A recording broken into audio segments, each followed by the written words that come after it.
to BS3 Network.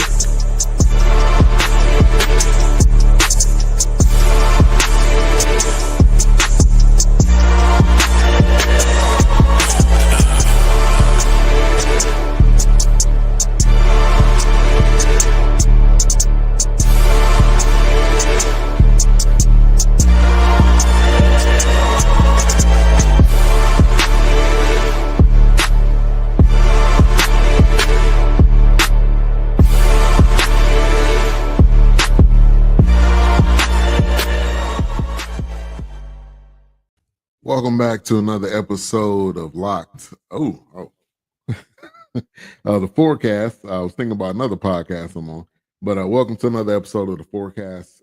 It will not be the Fourcast tonight. Wilkes, aka Mayhem, is up north, and Doc will not be on tonight, but it will be the two of us, two casts, Ben and H-Rap, and we are back again with another great episode, and tonight reviewing Shooting Guards, which is a great play on words with this documentary. It's Untold, and it kind of gives you the real deal and the full situation of what happened between Gilbert Arenas and Javaris Crittenton, and we're definitely gonna dive into that tonight. But A-Trap, good to see you, man. How you doing? I'm good. I just got off air. Yeah, I seen it. You're doing double duty every Monday, though. Yeah. But definitely good to see you, and glad to be back on the show with you again tonight. All right, man. So Shooting Guards. We already kind of gave a gist of what it's about. It's another Untold in the Untold series. That is Netflix continues, I think, to come out with some solid documentaries, really giving you kind of the inside on stories that we remember, but a lot of it we may not remember what happened and how it happened. So I think they did a solid job with this one. But give me your initial thoughts. And then also I'll ask, do you remember like the key details? Because I don't remember the key details. I just remember the issue that happened. I remember Gilbert Arenas was really never the same again, and Javaris obviously was never the same again. But yeah, this was excellent. I definitely remember all the details. You are misremembering. Gilbert Arenas got injured after this. Okay. The knee injury destroyed his career. His game didn't, he didn't just fall off. He got injured. He got hurt. He had a meniscus tear or something of that nature because it took him out. And like Penny before him, like Grant Hill before him, we pressure these dudes. We don't treat these young men like humans. We treat them like livestock. Yeah. And in this community, like pieces of property. Yeah. Exactly. In this community, it's especially shameful simply because we know our history. Right. So while we acting, again, like I say on my program all the time, we are mimicking our oppressor. Yeah. I want to be entertained more than I want to be. I want to be entertained in 2025, 2028, 2035. I don't want to just, and I think this is a product of posted how much money these young men make. Yeah. Because you know what you never see? And like you are a Cowboy fan, and I forgot what basketball team, like Golden State Warriors. You never heard, and Mickey Harrison of the Miami Heat, he made $782 million this year. Yeah, no. Back in the day, we didn't hear that at all. I don't remember how much Tim Hardaway made. Chris Mullin, Mitch Richmond. I don't remember how much any of them made. Jordan. Jordan made because he's a doofus, but that's neither. Hey, I don't respect that. This. But you're right. What annoys me about sports today is that simply, why is it that when me and you, I'm 10 years older than you, but when when you were developing your love for sports and mine was blooming, we never heard what Magic Johnson couldn't do.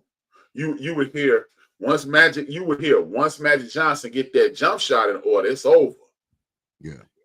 Once Michael Jordan started playing defense, he'll be a complete player. You never heard he can't do. Yeah. That's a good point. The closest you got was nobody shooting that much has ever won a title. And up until Michael Jordan, nobody shooting that much had. So it really wasn't a knock. It's what it is. Yeah. Yeah. And in most documentaries, you know, they give you the backstory of both people, so Javaris and Arenas, and I think they did a great job at that. And my kind of initial thoughts, I was looking forward to it. I would say almost everything in this Untold series, I've enjoyed watching. Like A-Trap just said, I mean, I'm a sports guy. I like documentaries that really dive deep into what happened, how it happened, and interviewing the actual people involved, which they did. This is definitely not one of those where you can just interview people around it. You got to interview the people involved, you know, to really get the full story of what happened. And I was surprised Javaris was out. I mean, he got out April 2023. So, you know, which is kind of a bittersweet situation when you think of the family and the person that ended up getting murdered. But I mean, that is a story of redemption. He definitely has a story of redemption. It seems like he's doing, you know, more to, I think, redeem himself and to make his name better and also be active in the community and everything.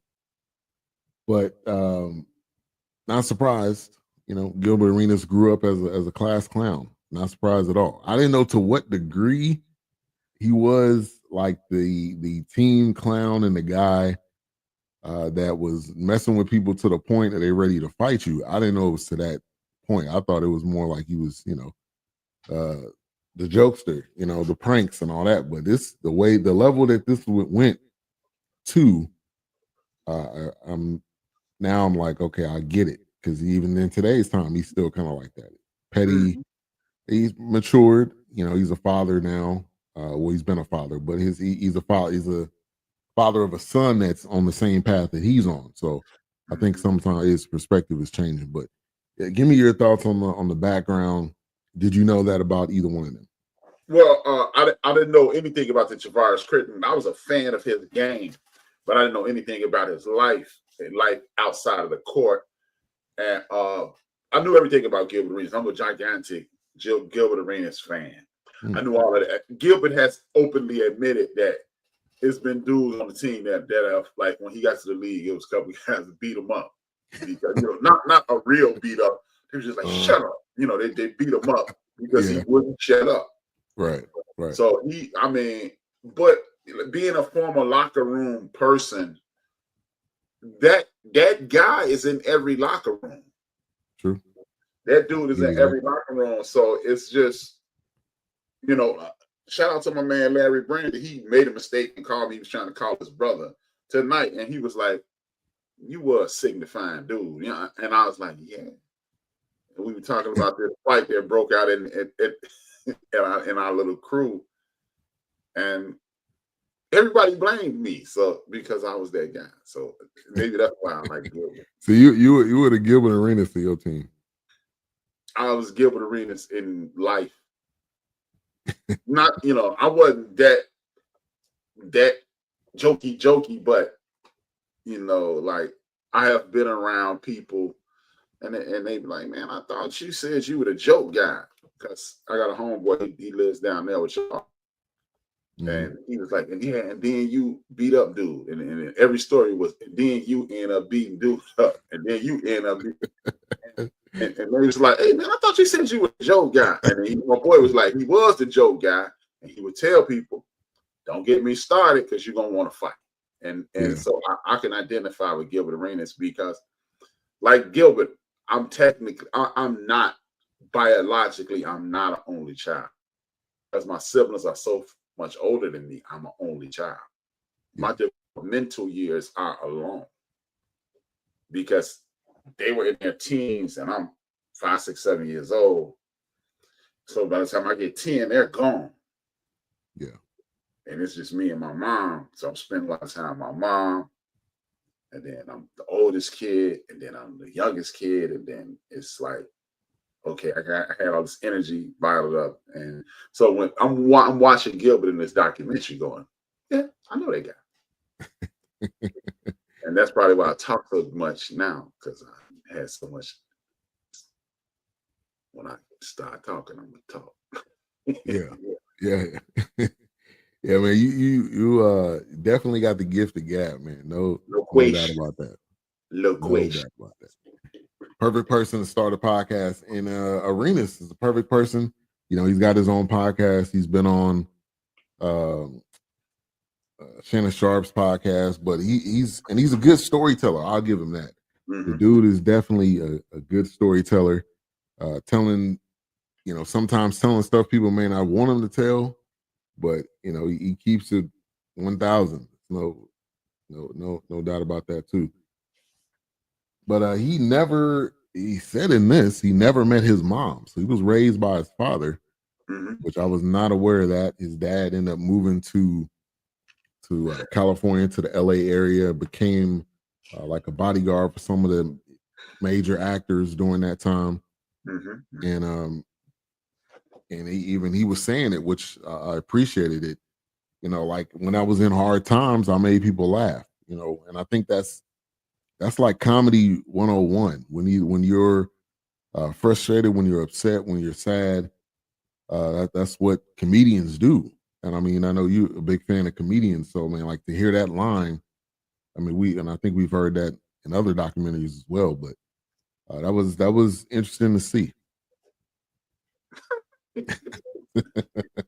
mean, again, I can relate, man. I mean, it's a feature of insecurity, to be perfectly honest with you. Yeah, that's a good point. You don't know, I'm speaking from personal experience. I used to just joke, you know.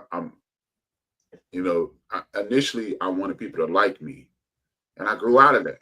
It's like you get comfortable being alone.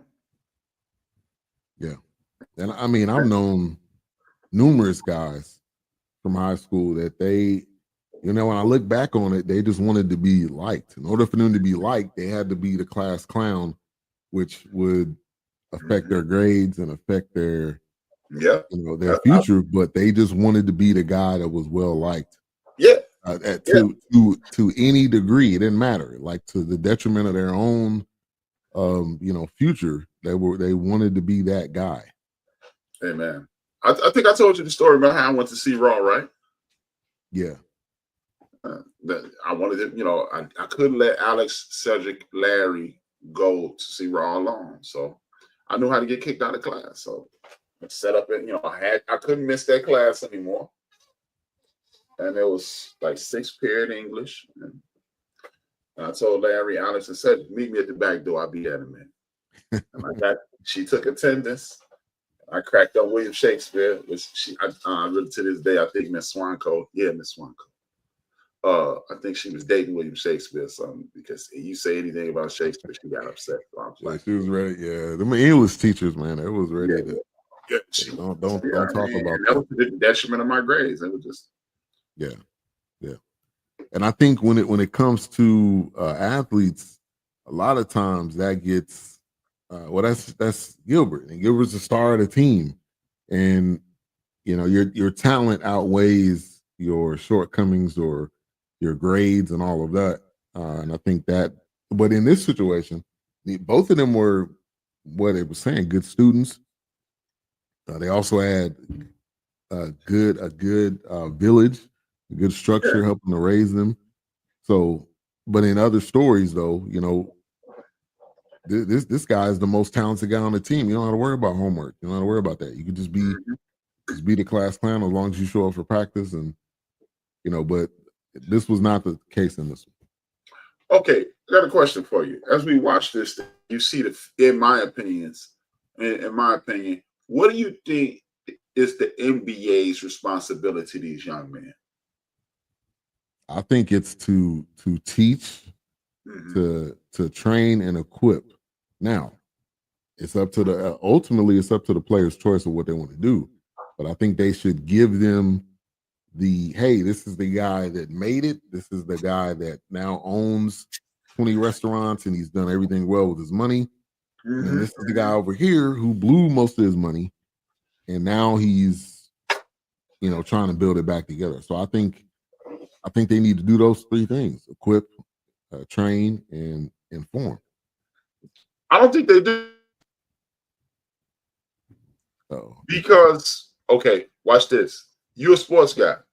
Did you know if you spent X amount of years in the NFL, your college education is free? Nah, I did not know that. Most NBA players don't know it. Billy Owen just graduated from college. Somebody else just went back and graduated. Rondo. Yeah. The NBA, he said he didn't know it. Wow. And I understand rookie symposiums. You just like, I'm here to hoop. But my question is this, and this for you is what this is for you and anybody else is listening. At what point do we stop telling these young men to chase the bag? That's $1 million question right there. Because some of them, to be honest, some of them don't even like basketball. They're just doing it because they know they can make money off of it. It's this guy. But that makes complete sense. You saying that why some players go back to college later on, and you're like Vince Carter. I mean, well, he did it. Well, Vince Carter graduated. Yeah, but I mean, there's been players that have gone back and graduated, which that's learn something new today. Yeah, man. It's just come on, man. You got 500,000 people vying for 460 jobs, and of those 460 jobs, at least 30 of them are spoken for. Right off at a minimum, 30 of them you can't do anything about. Right. So let's just go 90 of them. They can't be moved. So you come on, man. And nobody talks about the future with these young men. And people always say, well, we got to the point in the world where that's on them. What the hell is on a 19-year-old? Yeah. And also, I mean, I'll pose this question. How much of it is on the parents or on the support system? None. To prepare them. None. Because think about it, man. Okay, we are relatively astute people, right? Yeah. What the hell you didn't even know the NBA had free education. Right. And that's not a shot. I'm just saying. Yeah. I don't know how to handle a multimillionaire. Yeah. You can only say so much. Right. I mean, you don't have the experience. Yeah. Right. I mean, you could be the greatest parent in the world, right? Like, I assume Allen Iverson had a great mother because I've never heard anything bad about his mother. True. But the aesthetics, you would think Allen Iverson has a horrible. If you don't know the Allen Iverson backstory, you think his mama's not a cool person. Yeah. And that's what I'm saying. I mean, are you really equipped to raise the next Ray Allen? Yeah, there's no handbook. Right. So how is it on me? And and I don't. Everybody's accountable for their behavior, right? But come on, man. This is you are 40. 42. You 42. Go back 22 years and give you $10 million. How long would that $10 million last in your bank? At that age, at 42, at 20. At 22, yeah, probably not long. No, not even 20. Yeah, probably not long. And but I think I don't mean to cut you off, but I think mentorship is also goes a long way. Like we have that's why it's good for us, when you graduate or when you when you're in the workforce or whatever, you go back and you speak to the kids, or even the big brother, big sister program. I think that's where the mentorship piece comes in, which seemed like Gilbert maybe had somebody. He didn't say anybody by name. Mark Jackson, not that Mark okay. Jackson, the power forward. Okay, yeah, but I mean, you think of players when they're interviewed later on in their career, and you're like, you know what, this guy gave me the scoop, told me what I need to do, and kind of helped me along the way. So I think that's the piece that sometimes is missing. I think they're not going to know on their own. I agree with you there. I think the mentorship piece is what was needed to, get these guys to, and sometimes and some, and sometimes maybe they need to stay with the guy for the first year of their career, so they can fully understand what it's like. Because I've heard Rasheed Wallace tell this story about when he was drafted by the Washington Wizards. And he on the team with Chris Webber, Juwan Howard, and he say some of the old school guys on the benches who gave him the game. Yeah. And if that's who's giving you, how you 20 and your OG is 23? Right. Exactly. And it's by design. Yeah. Come on, dog. Like, okay, this is why I say it's not on the parent. Watch this. Your daughter's 10. 13. Even better. Fast forward 7 years, your daughter's about to go to the NBA. Your daughter's actually your son. Did you know if when your son gets drafted by the Chicago Bulls, he has to pay taxes in Milwaukee, Indiana, Detroit, New York, Miami? Well, not Miami, but Atlanta, so forth and so on. Yeah, I didn't know that. That's something I learned over the past couple of years. Every state that you play in, you got to pay taxes. And that's why I say, nah, your parent can't. Your mama don't know that. Yeah. Like, think about it, man. You get a $10 million. Let's say you make $10 million a year. Let's not even say a $10 million contract. You make $10 million a year, right? If you're lucky, you're taking home $5. If you're lucky. Yeah, that's true. No doubt about that. Because when you look at somebody's contract or their rate each year, the agent got to get some out of that. The NBA gets a piece out of that. All the taxes come out of that. And then whatever bills you have comes out of that. And then whatever's remaining. So I don't, and this is why I don't fault players for wanting more money, or players that in today's time and people like, well, that's too much money. It's not. It's really not. Because if you look at the taxes that come out, you look at the agent, you look at just in today's time and how the inflation and what things cost, and their value of the player on the team. Like, if you are the most valuable player on the team, I'm not gonna say, oh, this dude shouldn't get paid that much. Like, that's they negotiated that amount, and the team decided to pay it. It's not his fault. What's up, D Great? Hit maker. Yeah, man. It's I don't know, man. When you're looking at these situations in their totality, somebody's getting the short end of the stick. Yeah. And it's usually and it's not the team or the NBA. Right. Just like our young brother Shador. He's cocky. I don't know anything but to be cocky. I grew up, my father has a ranch. Yeah. My father's the most popular cat on earth.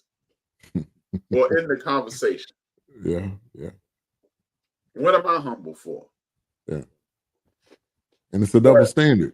It is. Because you remember Eli Manning, he got drafted by the Chargers. And the Manning family was like, nah, go and get him up out of there. So, and then if you're not confident enough, they're like, he's lacking confidence. So, like, what's the prototype? It's not. Shador was drafted, what, 155? Yeah, way too low. Okay, but watch this. They said he was cocky, right? Yeah. It was a guy that was drafted 199 that told the owner, if you don't draft me, it'll be the biggest mistake of your life. You know who that dude is? Nah. Tom Brady. No, So, if you look at last year, Caleb Williams had to have been the most cocky in a minute, man. Which I'm all for it. He wanted a part of ownership, which I'm all for that too. I'm cool with that. But then this year you gonna say Shador? You saying Shador was more cocky than Caleb Williams? but see, he didn't come in. He didn't come in asking for anything. Even when he dropped, he wasn't the one that was all sad about it and saying I'm a all these teams on my hit list and all that. He didn't say none of that. Well, that's what they wanted him to say. Right, exactly. Yeah. And see, the reason I asked you that question is we looking at young brother Creighton. He needed some elders in his. He needed a Udonis Haslam. He needed a Tree Rollins. He needed a Cliff Leviston. He needed Eric Floyd on the team, so you could right. Forget bridge the gap, create a bridge. Yeah, right. And I think when you see his story, his upbringing, he was raised by his mother, his grandmother, good student, went to Georgia Tech. I mean, this was during the years where ACC was it. Like people say the SEC, ACC was the best conference, flat out, hands down. Duke, North Carolina, Georgia Tech was big during that time. Wake Forest is like non-existent nowadays, but I mean, that was that era. North Carolina, excellent. Those two programs got some excellent ball players coming out of it. Duke, Grant Hill, Michael Jordan, Bob McAdoo, Christian Layton, and others. Georgia Tech, Chris Bosh and others. Yep. Marbury, and then you got the Demon Deacons of what's his name? Wake Forest. Yeah. Tim Duncan. Yeah. Chris Paul. Randolph Childress, man, who never really, man. Yeah, that was one of them dudes, man. Him and Ed Cota never really. I'm sure they had a career outside of the NBA, but never had a career. Ed Cota couldn't shoot his way out of wet paper bag. That's true. Hey, he was that true New York point guard, dude. Couldn't shoot, man. He can cross you up. Ed Cota was my guy, though, man. I was a big North Carolina fan. Dude, he played Shammond Williams. He played with the Nuggets for a little while. Oh, Ty Lawson. Ty Lawson was the gorilla. Yeah. And he was only like 5. Little bitty body. Yeah, 5'11". Taller than me. Yeah. But but when you look at Javaris and going to the Lakers, and that was a Lakers team where it had like leaders on that team, but Kobe Shaq was already gone at that point, right? But there was Kobe. You had him and Pau Gasol actually got drafted the same year. And then you had might have had Rick Fox or somebody. It was people on that team. Is the point I'm trying to make. They had a break. But and I think what really broke him is like he thought he was going to go to Atlanta, which probably wouldn't have been the best thing for him because that was his support system. That was people that he knew. That was people that could have helped give him that advice and things that he needed. But when you're going on a whole complete other side of the country, that's the part I think we don't consider that like you said, these people, they're humans. Like they have their support system. They have people that have helped them. You completely take that away. You can't just expect them to say, oh, well, you got all this money. You should just be able to deal with it. And not everybody's able to handle that. And see, that's where we fail our young people. Because this is a dead young lady. What's and up, it's John? a damaged brother. Because let's be honest, dog. What year will it be when Javaris Crittenton forgives himself? I don't know. He may never. You know what? I expect him. I know the exact date. February 31st. So never. Never. It's children that'll be mad at him forever. He'll be mad at himself forever. It'll be like Warren. Warren. What's up, CJ? Plays by CJ. Make sure to subscribe. Don't watch it at work. Don't turn that volume up too loud. And Cowboys season is coming up, man. So I'm looking forward to seeing the videos. Hopefully you don't have too many crash out videos, but he said, what's good? Y'all haven't tuned in a hot minute. So we're talking about Shooting Guards, Untold. It's on Netflix. I'll definitely say check it out. I know you're a sports fan. And these type of documentaries are kind of like short 30 for 30s. Is what kind of basically like a 30 for 30. A long 30 for 30. And this situation, and a lot of them are just zoomed in on different situations. So, but Javaris, and one thing he said from the beginning was, I'm big on respect. You know, you respect me, I respect you. And he, took that throughout his life. Ends up going to the Lakers.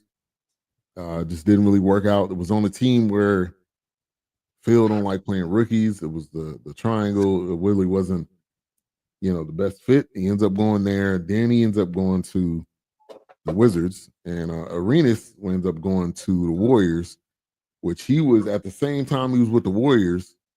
And one of my closest friends worked at the Marriott, and they used to always stay at the Marriott. So we actually got to, get to know Gilbert Arenas. And that was when he was really, obviously he wasn't the star of the team, but he was kind of on his rise. He was kind of on his James Harden at that point. James Harden was in OKC, and then he ends up going to Washington, and, kind of the rest is history. Yeah, man. This is a horrible case of lack of mentorship, lack of impulse control. Yeah. And we gonna suffer the consequences for the rest of the time we on Earth, because people are programmed to do and say what they want to do and say. And we also, the greatest program they ever set was the lack of empathy program. Yeah, good point. Good point. And it only takes one bad decision. I mean, Javaris, so he ends up going to Washington, and then the gun situation ends up happening, which ended up being them on a plane. They were gambling, and he was like, "Nah, you need to pay this guy." Gilbert Arenas comes in there being who he is, and then it just got blown out of proportion. It wasn't even. It shouldn't even gone that far. Mm-hmm. But Gilbert, being the guy that he is, brings some guns in. I don't remember this part of the story. But sits it on his chair is like, pick one. I'm like, and Javaris is like, I'm not that guy, man. Don't play with me like that. So, but when you're just that type of, like you said, you that type of class clown, you do everything to be funny until it goes too far. It's kind of like the bully. It's a bully. You gotta punch the bully in the mouth, and then the bully will leave you alone. And that's kind of what it was. I've been a bully. So you're one of those guys where the little nerdy kid had to fight you and to get you. You know what? I was the invert of that, because I used to be a coward chicken, right? But when I realized I could fight, I started fighting. I started bullying the bullies. And sometimes you need that. Yeah, man. Javaris was, right. And he had hops out of the gym. I know, and he couldn't have been that, couldn't have been that tall. He's 6'5". Oh, okay. He looked shorter, like the way the camera angles was like. Yeah, he's 6'5". Let me see. I think he's 6'5". Yeah, you're right, 6'5". And then a fun fact: he went to the same high school as Dwight Howard. Yeah, they were on the same team together. Yeah, so I mean, and a lot of these players end up, they kind of group together, because you look at all the talent in your city. More than likely, They're gonna be on the same either high school team, A team, or something. They're gonna be linked at some point. I know this is random, but y'all think Nico finna choose Ace Bailey instead of Cooper Flag, the first overall pick? Hell, you may pick Derek Queen the second. Nah, man. He's learned that they not doing that. They picking Cooper Flag. It's easy. Hey man, me personally, I think the ownership of the team in your town did this. It's the bait and switch. We want to get rid of Luka. Yeah, he's the second best player offensively in the league. We want to get rid of him. Mm-hmm. And if wrong place, blood on our hands. We send him to the right place, blood on your hands. Yeah. He and I think they obviously they underestimated the power that Luka had on the city, and them making that trade. Mm-hmm. Just the interesting timing that they were able to get the first pick, which was happened 5 times before that. I got this video I'm gonna share to the group. It's an AI Nico talking about. I'm gonna send it. I'm gonna send it to you too, CJ.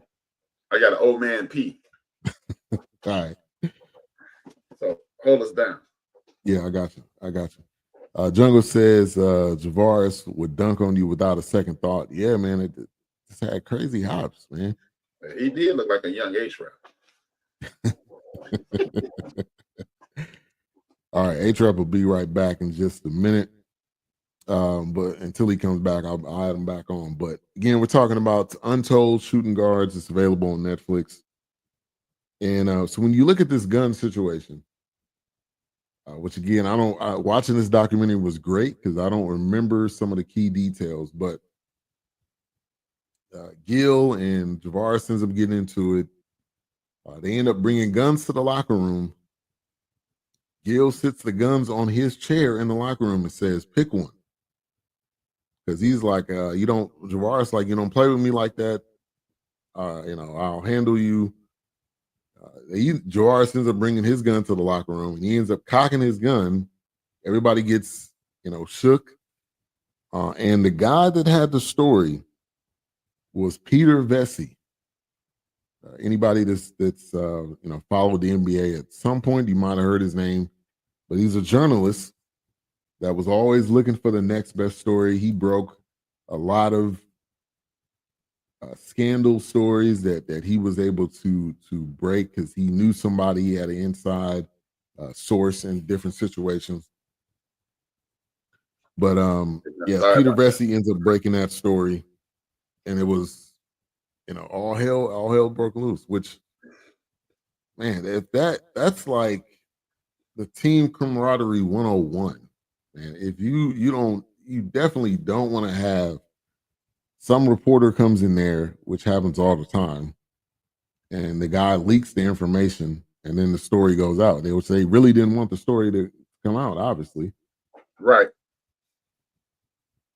What did CJ say? He said, facts, A-Trap. It's not just Nico's fault. The ownership is so out of touch with Dallas. Yep, facts. Mm-hmm. Me personally, we all know Mark would have fired Nico. The second he would have came upstairs. Yeah, would have never got that far. Like they gave and this is the whole thing. This ownership is not, they're not basketball people. They're not even basketball fans. They are casino owners.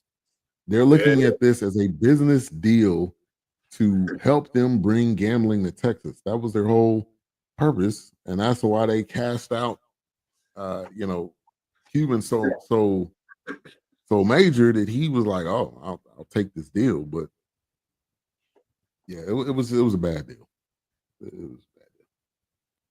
But the NBA paid you back. But the thing is, that's how you know it was an investigation. And I haven't heard anybody say this. Ain't it awful strange that he ended up in Los Angeles? You send him to LeBron. Nobody talks about the ownership not wanting to give him the $300 million. Everybody talks about LeBron getting rid of AD. Yeah. And really, and here in Dallas, AD is like the afterthought. Like the whole story has been up until the draft lottery. The whole story has been we miss Luka. It's been nothing about Anthony Davis at all. Which his injury history is the only thing that makes me nervous, and at his age. But they'll be back. He said, "Bro, and they not even finna legalize gambling in Texas for like years. I'm talking about maybe 50. Yeah, it's not happening anytime soon. It's not like right around the corner. And there's a lot of, this is politics. Some loopholes you got to go to. All you got to do is pay the right person. Yeah. But I mean, we live in America. And they got enough money to do it, but there's I think there's something to where they have to wait for another, I don't know, somebody that's in office to leave office. I don't know. The president arrested a judge. Yeah.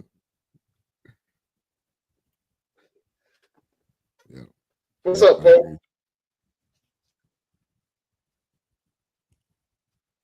What's going on? Appreciate you for tuning in, Poetic. Let me see. I think I missed the comment. He said, Texas Rangers fan. That's like being on Gilligan's Island. You checking for Mrs. Howe. Hey, they won the World Series, man. He said, nah, they trapped my glorious King James. Didn't know anything about this. Nah, I'm just playing. He knew something. No, he didn't. I mean, okay. CJ, what I want you to do is watch 7 p.m. in Brooklyn, Carmelo Anthony's podcast. And they tell a story about how, Carmelo Anthony and J.R. Smith pretty much grew up together because they were on the same team together for a large portion of their career. And their friendship was almost damaged the year that J.R. Smith and Iman Shumpert went to the Cavs. He said he had to have his dad talk him out of not speaking to him again because he just knew Melo knew he was going. I didn't know Melo had a podcast. I need to check that out. Yeah, 7 p.m. in Brooklyn. Super dope, man. And they talk about real things. Yeah. It ain't loud and bombastic like Gilbert. It ain't crazy like Shannon. It ain't. And that's not even his style anyway. Right. Like, Melo never really been that type of guy. He called himself the peace god on that. I definitely have to check that out. Yeah, man. And this the way this whole trade went down, it was like a sneaky link in the middle of the night. They were meeting up at spots. Nobody had any idea. The NBA had no idea this was going down. And they did it for that specific reason so that they wouldn't get the backlash. If anything would have came out that they about to trade Luka, the whole city would have did exactly what they did, but it would have been before, and they would have probably changed their mind. So they just didn't want anybody else involved. And the easiest way to get the eyes off you is send them to the king. Right. Brian sold half his shares in Colt 45. He would have the money forced to sell at the Mavericks. I ain't selling that Philly beat, man. 7 p.m. in Brooklyn is a great podcast. I'm going to check that out. 7 p.m. in Brooklyn. Hey, man, this is that era of player is the perfect guys to start a podcast because social media throughout the majority of their career, social media wasn't really around. So like the amount of stories they have, the amount of like things that they could share is amazing. But you know what? It's not a lot of secrets being told. Because they had Ali Sadiq on there, they had Spike Lee on there. There's not a lot of secrets. It's just good conversation. Yeah. It's a good conversation. It's like H-Rap talking to H-Rap. Give me your thoughts on Peter Vesey. I remember that name a lot, but watching this, you see that this dude was a snake. He was, and And see, again, before me and you got on air, I said that on air. At what point is the bag not the number one focus? We used to protect our superstars because we wanted our superstars to be around so we could be entertained, so you can have something to talk about, Peter Vesey. Right. But you threw that out the window because you look at me. And you just wanted the latest story. That was his whole thing. I remember around 95 when Dr. J Side Baby hit the world. All of the reporters got mad at the dude who broke the story because Dr. J has a daughter outside of his marriage, and she became a pro tennis player. And this dude broke the story and put it out there. Peter Vesey? Huh? No, Peter Peter Vesey? Vesey. Some random dude did it. It might have been Peter Vesey. Knowing him, he a creep. He a jag. Just another guy. Yeah. And it's just not caring, not caring about the person, and he even came to the Wizards with president. It was like, give me your statement. He was like, hope you got it right. It was like, all right, I'm about to roll with it. You about to New York Post at that. Peter Vesey was old school, second generation journalist. He wasn't fake like Rick Bucher, and he wasn't for the black athlete. Makes complete sense. Now mind you, they went to the Bucks first, and it was like, hell no. Yeah, you're right about that. And they tried it with the Timberwolves for Edwards, and it was like, absolutely not. And yeah, that's not even. Anthony Edwards and Luka is not even. Hell, Anthony Davis and Luka is not even in my opinion. But he just wanted to get this deal done so bad, he didn't even care. I don't even think he came back with another offer. As soon as he said, "Yeah, I want to do it," he just said, "Okay." Hey man, I think they didn't want to give him the money. Let's get him out here. Yeah, it's good. He's fat and overweight. Hey, Joker is the same thing. He won a championship. He's drinking a beer right now as we speak. He said in the press conference, "I'm about to go drink some beers. I'm about to drink some Mad Dog 2020 in a minute once I get back to my country."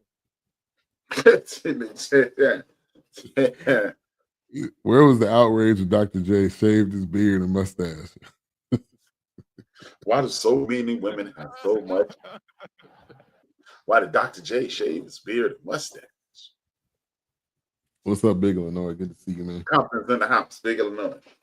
And so the way this gun situation that brought the guns to the locker room, David Stern was the absolute worst guy for this to happen during this particular era, because he was gonna suspend them for the most possible games he could, which they got suspended for the rest of that season.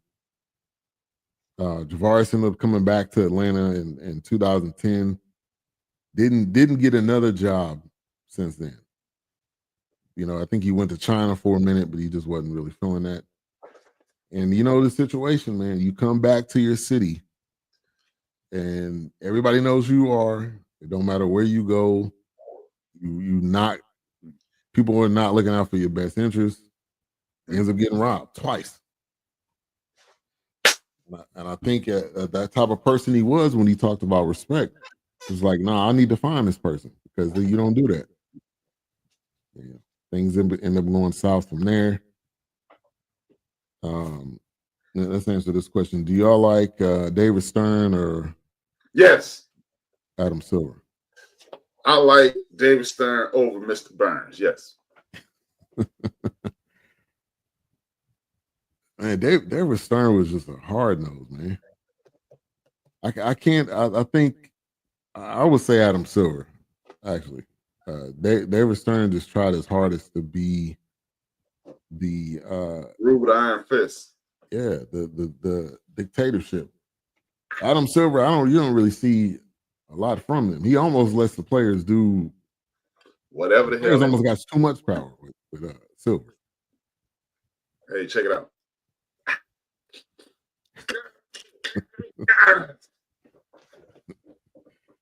Dude, David Stern was cool. I never seen that.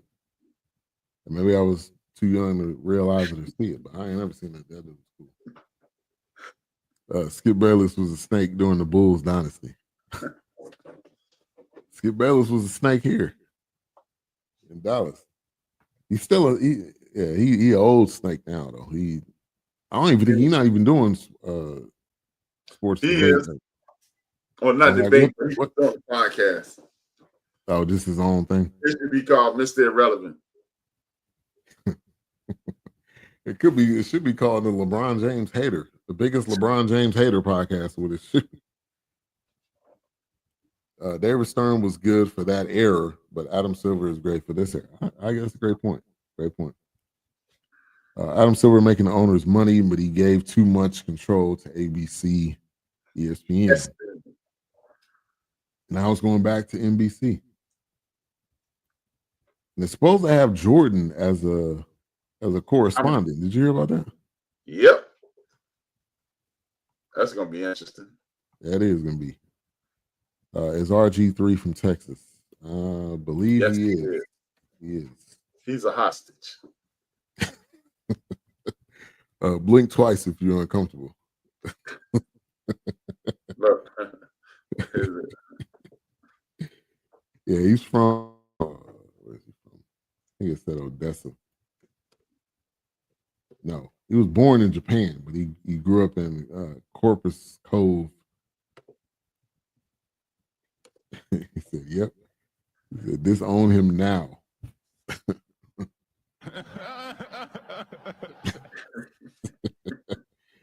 Hey, that private chat, man. $5.99 a month.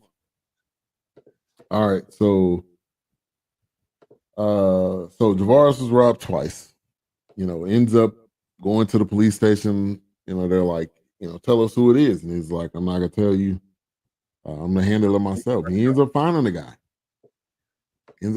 guy. I think that you're just so blind with rage. It was one of those moments where you just see red, and then you got your cousin. I think it was his cousin. Like, hey man, there he is right there, man. You just go ahead and do it. Ain't nobody gonna know. Somebody always.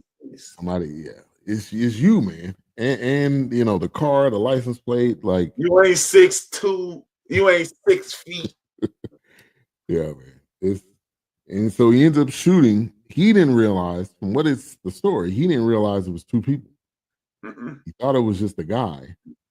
And he ends up shooting Julian Jones. She ends up dying. I don't know. I'm assuming the guy actually lived. I mean, they ain't really talk too much about him after this, but hey, you better hope. It's gonna be real. You better hope that dude get handled though, because Javaris is out. He's been out for a couple of years. So. You don't want to run up on that young Thundercat, man. That dude's 6'5". Might have them things. Hey, that dude not gonna be trying to fight. He gonna be trying to shoot you. Man. Ain't gonna be no fighting. But it's a bad choice. He had the option, like the guy in Boys in the Hood, man, let me out. I mean, he had the option to say, look, man, I'm just gonna go home, but you end up making that one split decision, changes the rest of your life.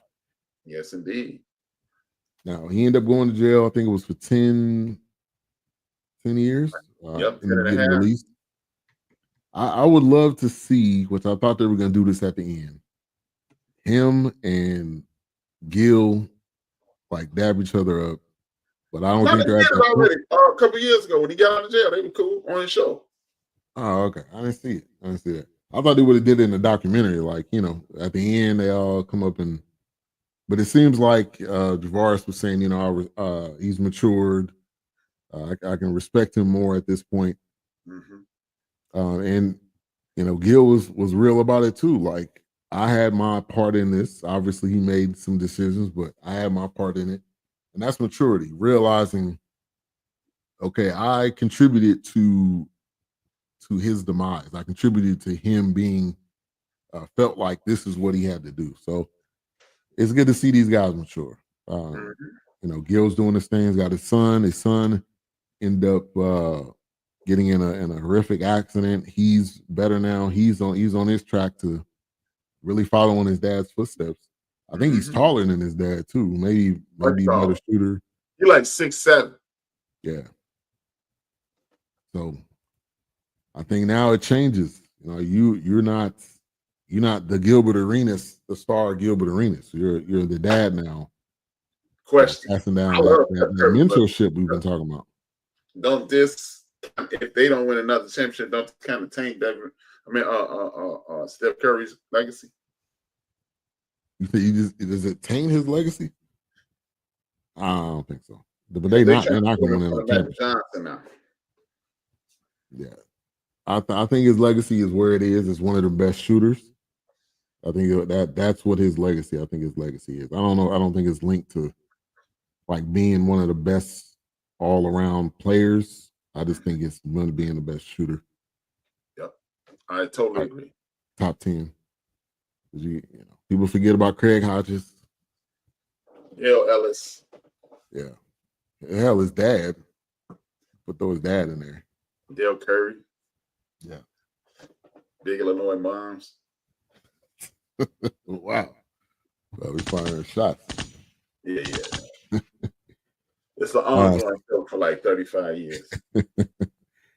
But Javaris ends up getting out. I think the kind of the heartbreaking piece is the family, which they did interview the mom of Julian Jones. Man, that was tough. That was hard. That was hard to watch. Which is really nothing he can do. He can't. He can apologize as much as he wants. Hell, he can give him $1 million, but it's not gonna bring your family back. And they want to see him. Obviously, they want to see him rot in jail. They don't want to see him getting out. The mom did say she forgives him, but she's not gonna forget. Which I've never been in that situation, so I can only imagine the pain that you're feeling looking at your grandchildren every day and knowing that they don't have their mom. And it was a split decision that he made that could have went a different way. It's horrible. But yeah. But another great Untold shooting guards featuring Javaris Crittenden and Gilbert Arenas. I had some other people that they interviewed as well, which I thought that was good to have some other outside perspectives that weren't just the two of them. A few former players, so that was, and even what's the guy's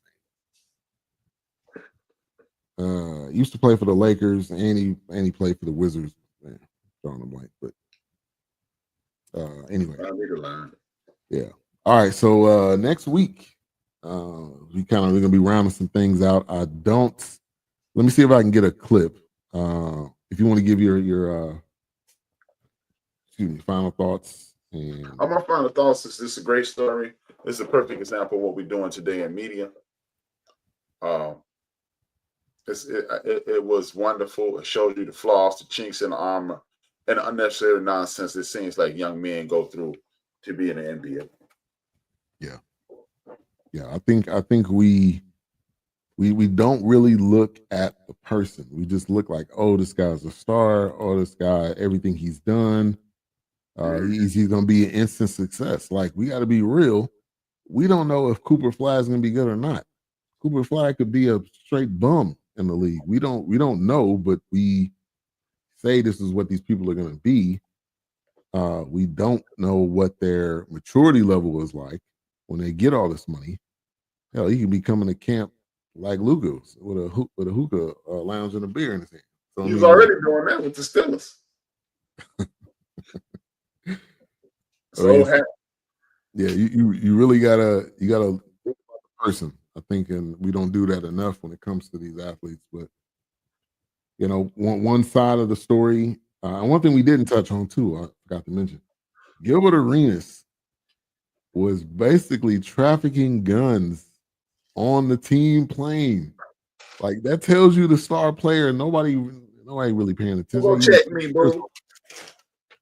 And this is only when they played against Phoenix, right? I mean, he wasn't getting the guns. He wasn't going to Phoenix and then coming back. I wouldn't say trafficking. I would say transporting. Okay, yeah. Trafficking is the doing with the intent. Yeah. he was just collecting guns. Right. And I don't know, he didn't sound like he was like a shooting guns or going to the shooting range. It sounded like he just wanted to collect. He said that. Yeah, he did say that. Okay.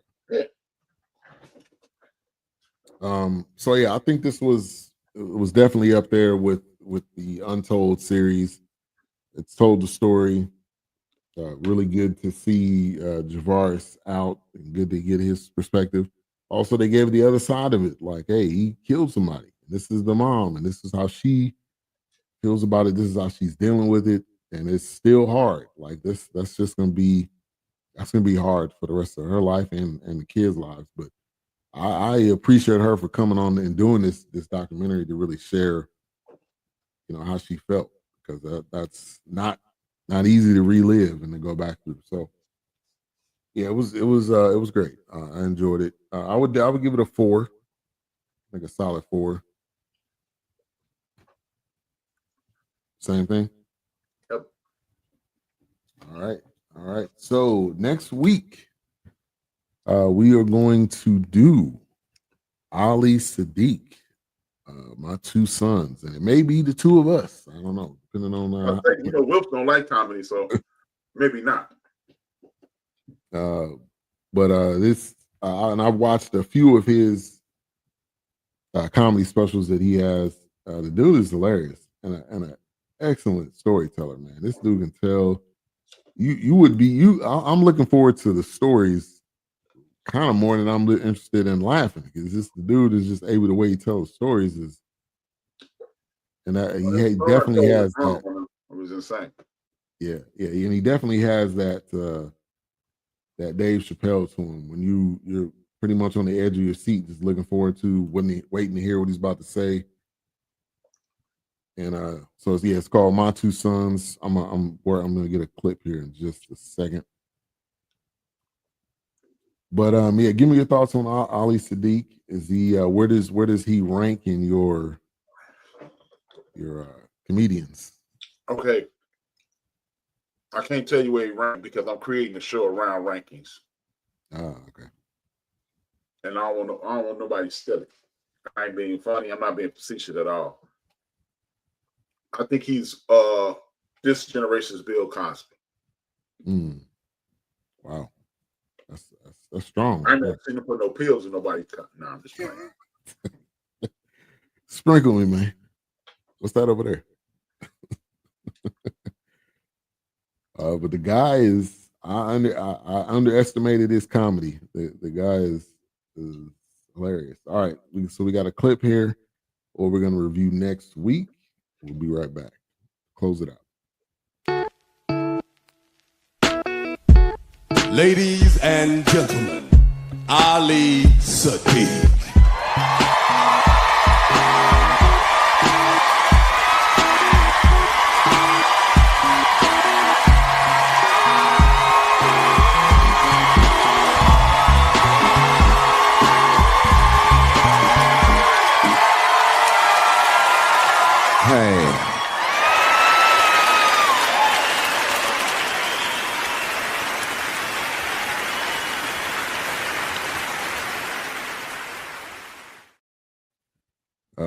Just came out last week. Mother's Day. Like a guy doing comedy sitting down. Like that's a different technique, because most of the time you walking around, you got a drink in your hand. Yeah, Bill Cosby. Yeah, and didn't there was another Dick Gregory? Didn't Dick Gregory do? Fix me some of that Dick Gregory. Yeah. what's up? Warren, Anthony, and Anthony. The law firm, Anthony, and Warren. It works.